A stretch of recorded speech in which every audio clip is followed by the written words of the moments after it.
우리 주 예수 그리스도와 우리를 사랑하시며 좋은 소망을 은혜로 주신 하나님 우리 아버지께서 오늘 우리의 마음을 위로하시고 굳건하게 하시기를 원합니다.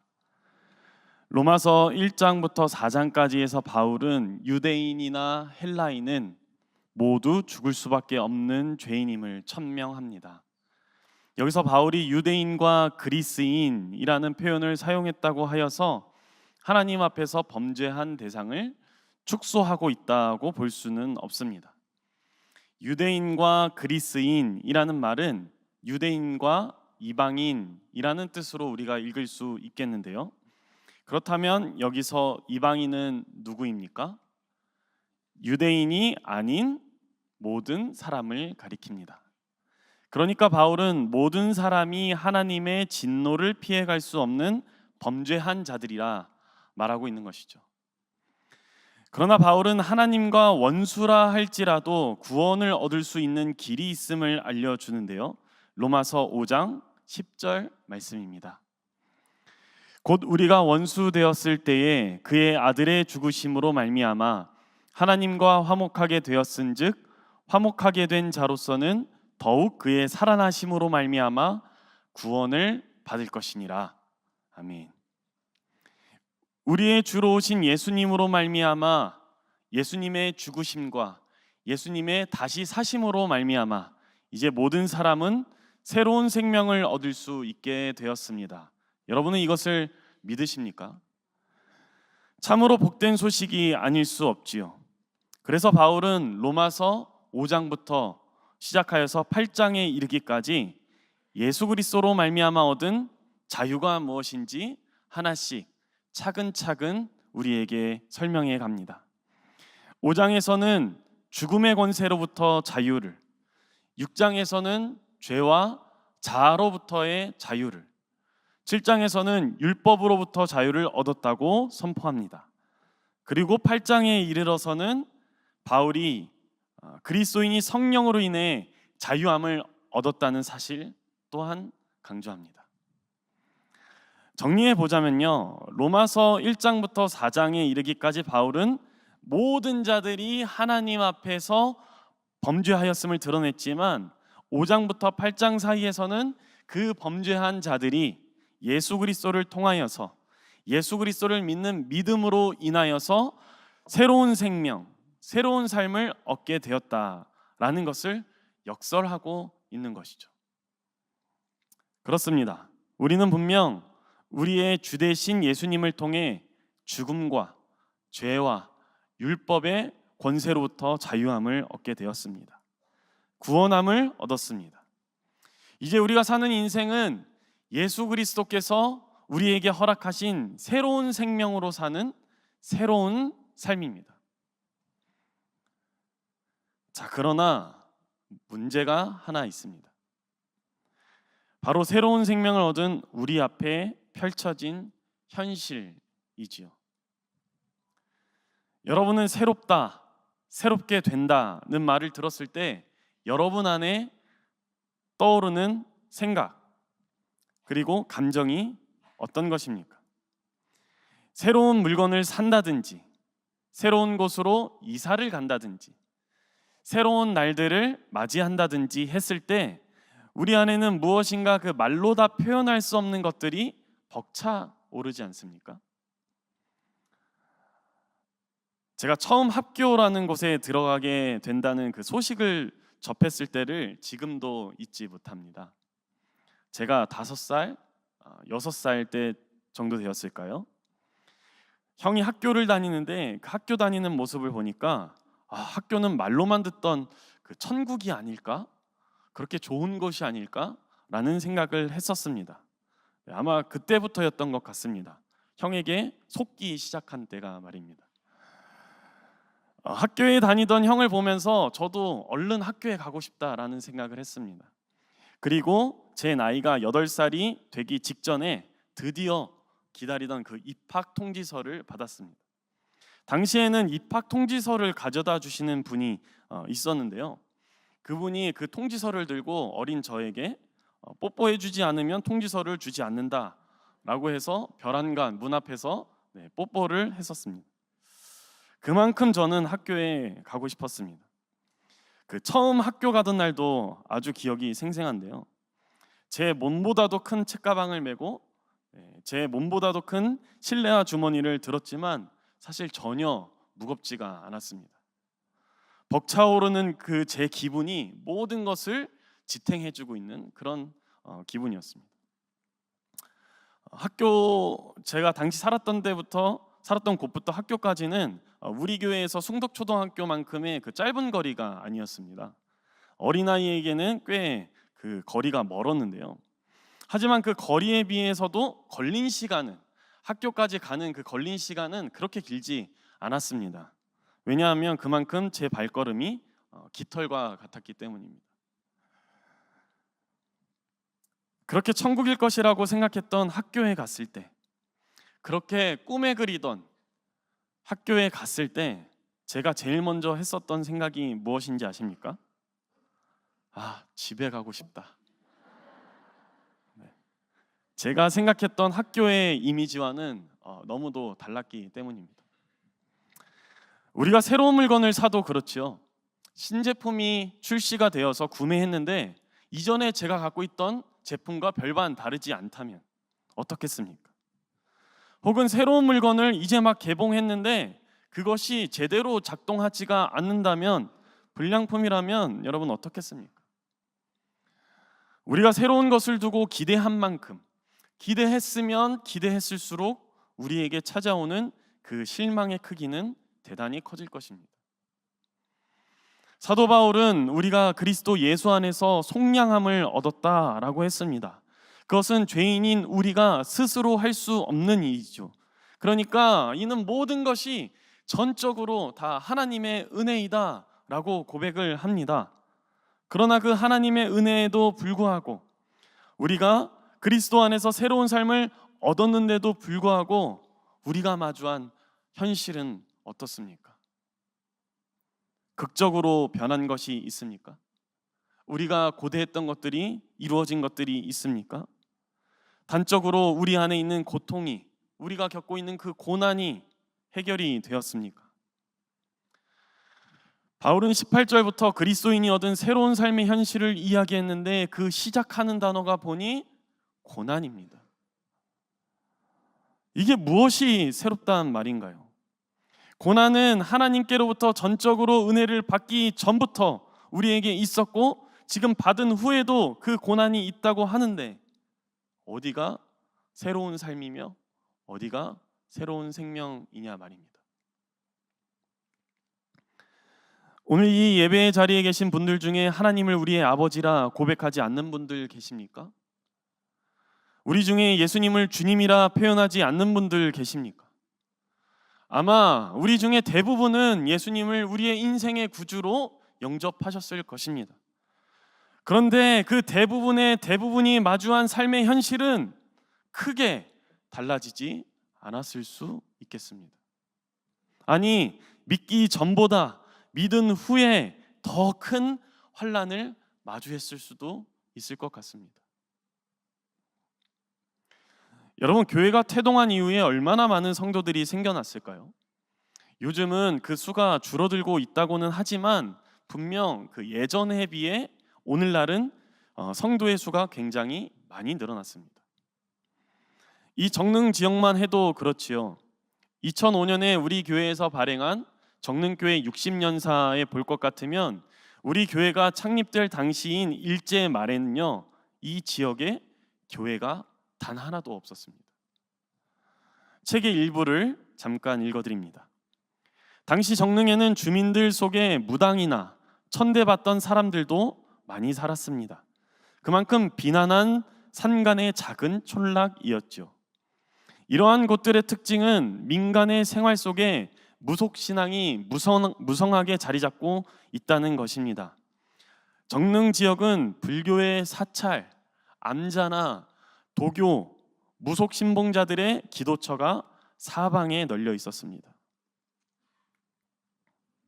그랬던 정릉 지역이었는데 지금은 어떻습니까? 이제 손가락과 발가락을 다 활용해도 정릉에 있는 교회를 다 셀 수가 없습니다. 믿는 사람들은 또 얼마나 많이 늘어났을까요?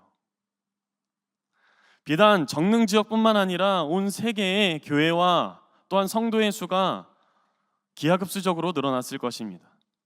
하지만 교회가 늘어나고 또 믿는 사람이 늘어난다고 해도 우리가 사는 이 세상은 여전히 혼탁하고 여전히 환난과 고통이 산재에 있다는 사실입니다.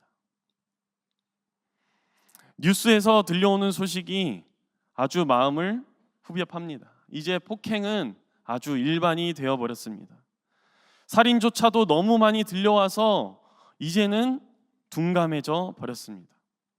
우리나라 자살률이 세계 최고를 찍고 있다고 했는데도 원래 그런 것이 아니냐, 원래 그랬던 것이 아니냐라고 생각해 버리게 되었습니다. 게다가 영화에서만 접했던 마약의 존재가 이제는 우리의 손이 닿을 거리까지 침투해 버렸습니다. 경찰청 보고에 따르면 유흥시설 관련 이 마약류 사범은 2020년에 193명이었는데 2023년에는 686명으로 4년 동안 무려 4배 가까이 증가했습니다. 공식적인 집계가 이 정도니 비공식적으로는 도대체 얼마나 많은 사람들이 이 약에 취해 살고 있다는 말일까요? 더 심각한 것은 이런 일들이 믿는 자들 사이에서도 발생한다는 사실입니다. 한국 교회 안에서 얼마나 비윤리적인 일들이 일어나고 있을까요? 그래서 세상은 교회를 향해 이렇게까지 말합니다. 믿는 사람들이 더하다. 분명 우리는 그리스도 안에서 새로운 생명을 얻게 되었다는 이 사실에 거짓이 없음을 알고 있습니다. 부인할 수 없는 사실이라는 것 또한 알고 있습니다.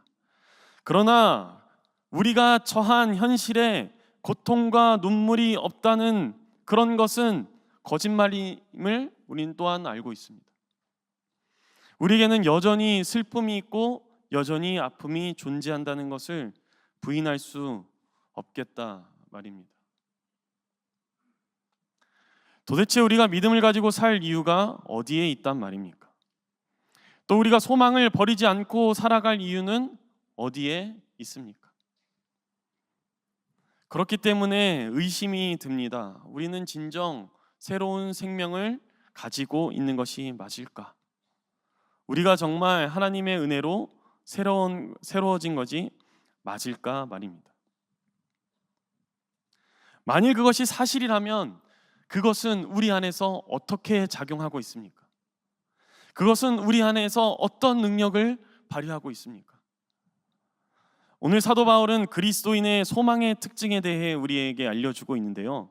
그 특징의 첫 번째를 보자 하니 그리스도인이 가진 소망은 보이지 않는다는 것이죠. 여러분, 근데 원래 소망은 보이지 않는 것이 아닙니까? 하지만 여기서 보이다라고 표현한 이 단어는요, 단순히 눈에 보이고 보이지 않고를 의미하는 그 감각적인 것을 이야기하는 것이 아닙니다. 그것보다는 우리가 인지하는 것, 사람이 간파해낼 수 있는 것 등을 의미하죠. 자, 이러한 의미에서 믿지 않는 사람들의 대부분은 보이는 소망을 갖고 있다 표현할 수 있겠습니다. 세상은 상식적으로 보통 예측이 가능한 것들을 바랍니다. 합리적이고 이해 가능한 것들을 원합니다. 산수에 능하고 계산이 빠르지요. 자기의 손에 지니고 있는 것을 누구보다도 빠삭하게 파악하며 심지어는 다른 사람들 주머니에 있는 것들까지 빠삭하게 파악하려고 합니다. 그리고 손에 날 것은 근처에도 가지 않지요. 그러나 보이지 않는 소망은 무엇입니까? 우리가 다 알지 못하는 일, 우리가 다 예측하지 못하는 일, 우리의 능력 밖에 있는 일, 곧 하나님께서 주권을 가지고 역사하시는 일을 원하고 또한 바라는 것이 보이지 않는 것을 소망한다는 의미입니다. 2015년에 개봉하여서 무려 1270만 명의 관객을 동원한 항일운동 영화가 하나 있는데요. 그 이름이 암살입니다. 이 영화는 1933년을 배경으로 합니다. 나라를 잃은 시기에 대한민국 임시정부는 일본군에 노출되지 않는 3명을 선출하여서 조선주둔군 사령관과 친일파를 암살하려는 계획을 세우는데요. 그러나 이 모든 계획은 수포로 돌아가 버립니다. 그 이유는 대한민국 임시정부 안에 있었던 밀정 때문이었습니다. 이 영화 마지막 장면에서요, 암살 직전에 참여했던 3명 중에 1명이 유일하게 살아남아서 일본의 밀정에게 이렇게 묻습니다. 왜 동지를 팔아넘겼냐? 왜 동지를 팔았는가? 그러자 그 밀정은 두려움에 떨면서 이렇게 대답합니다. 해방될 줄 몰랐습니까?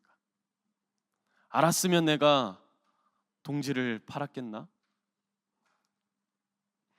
이것이 보이는 소망을 지닌 사람이 보여주는 한계적인 행동입니다. 자신의 생각으로 소유한 것과 앞으로를 따져보는 것, 이 얼마나 근시안적인 일일까요? 우리가 하나님보다 알면 얼마나 알겠습니까?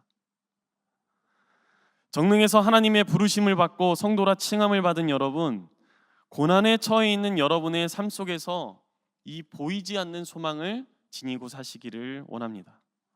여러분의 손에 있는 것을 세어가며 미래를 예측하기보다 여러분의 손에 있는 모든 것을 하나님께 의탁하고 하나님께서 우리를 위해 일하실 것을 소망하는 지혜로운 여러분이 되시기를 간절히 원합니다. 그런가 하면 그리스도인이 지닌 소망의 두 번째 특징은요, 이 소망으로 구원을 얻는다는 것입니다. 바울은 이런 사람의 예를 앞전에 든 적이 있지요.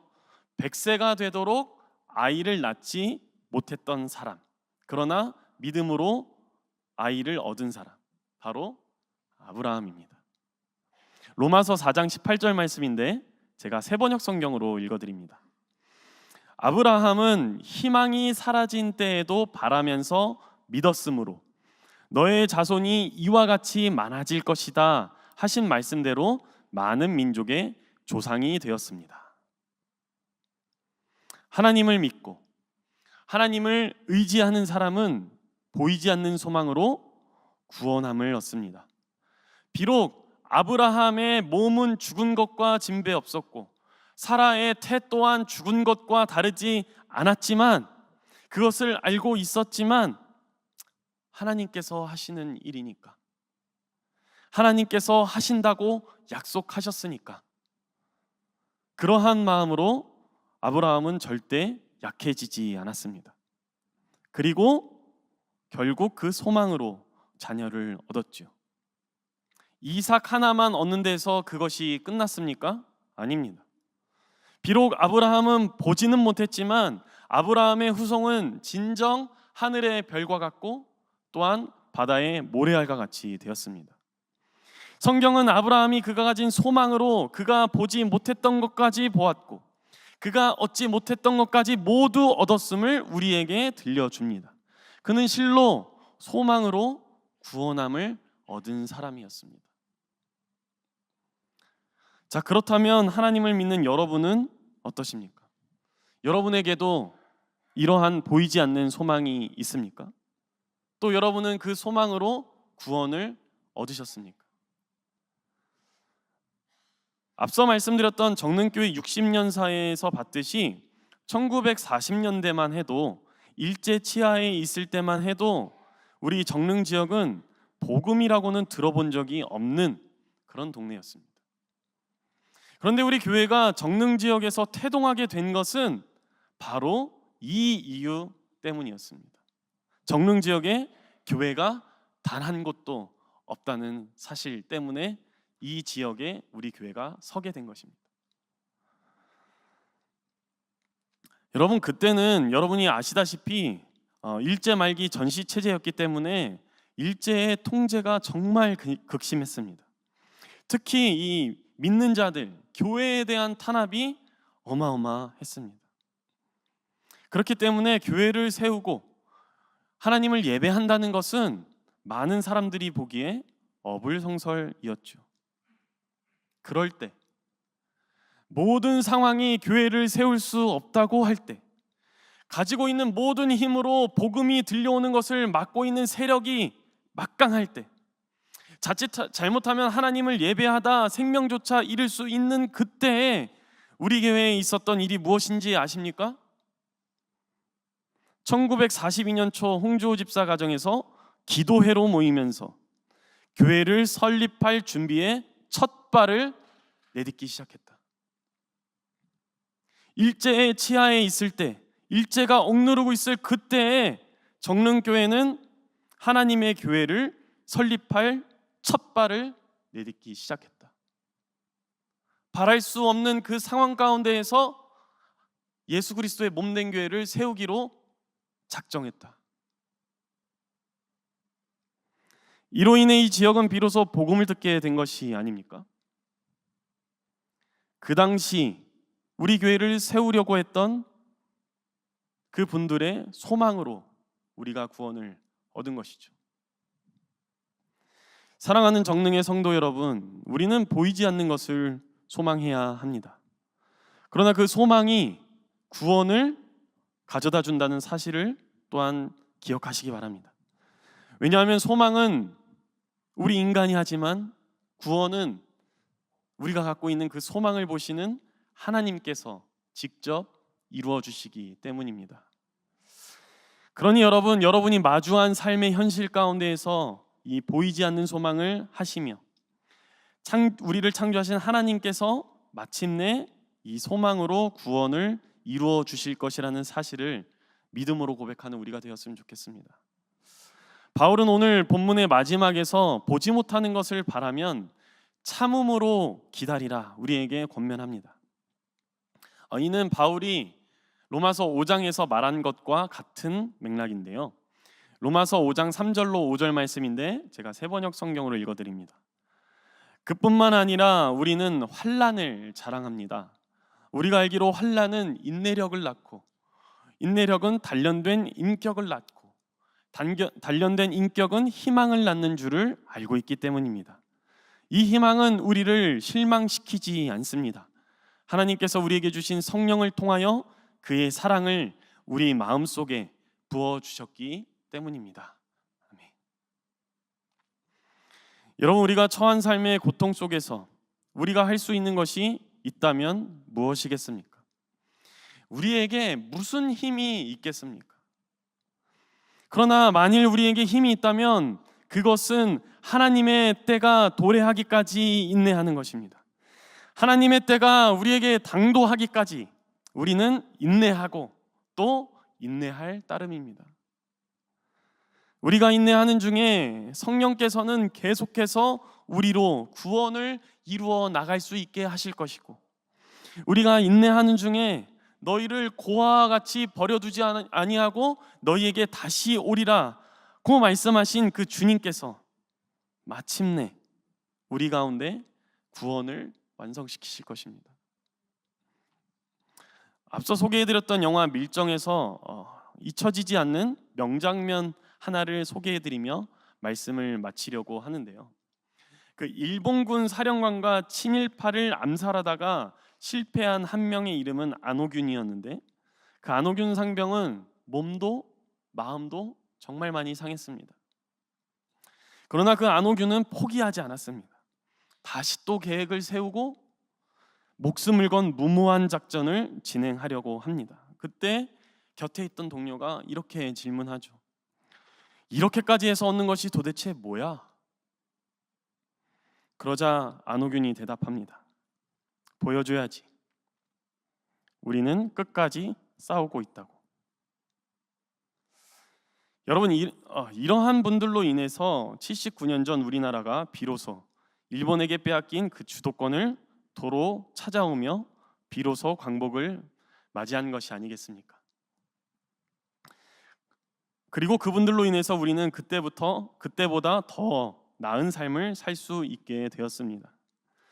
사랑하는 정능의 성도 여러분, 그리스도 예수 안에서 얻은 새로운 생명을 끝까지 붙들고 가시기를 바랍니다. 우리가 신앙하는 중에 환난이 찾아올지라도, 또 고난이 찾아올지라도 보이지 않는 소망으로 참고 또 참으셔서 우리가 참된 자유와 안식을 얻는 하나님의 나라가 이 땅에 완성되기까지 그것을 모두 목도하는 여러분들이 되시기를 간절히 축원합니다.